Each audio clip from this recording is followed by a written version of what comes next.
Luke 18 verses 1 to 5. Then Jesus told his disciples a parable to show them that they should always pray and not give up. He said, "In a certain town there was a judge who neither feared God nor cared what people thought. And there was a widow in that town who kept coming to him with the plea, 'Grant me justice against my adversary.' For some time he refused.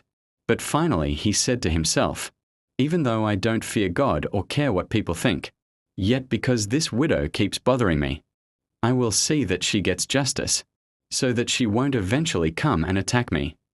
The lesson from this passage is that God calls his people to a life of persistent prayer, unwavering faith, and patient endurance, even when the answers seem delayed or circumstances feel unchanging. The widow, powerless in society and with no influential connections, faced repeated rejection from the judge, yet she did not give up.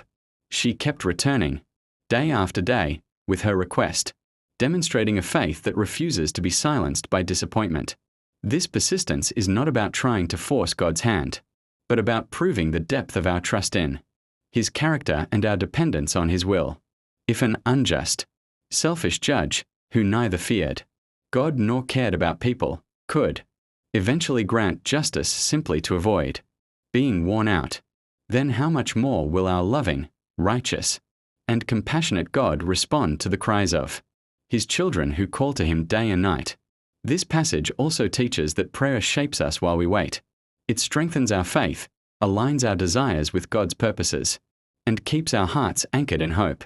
Delay is not denial, sometimes God's timing serves to prepare us for the blessing we are asking for, or to accomplish something far greater than we can imagine. Therefore, no matter how many times we have prayed over a matter, we must continue, believing that God hears, God cares, and God will act in the right time. We should approach him with the same persistence as the widow, knowing that every prayer uttered in faith is never wasted, and that his answer, whenever it comes, will always be perfect and for our good.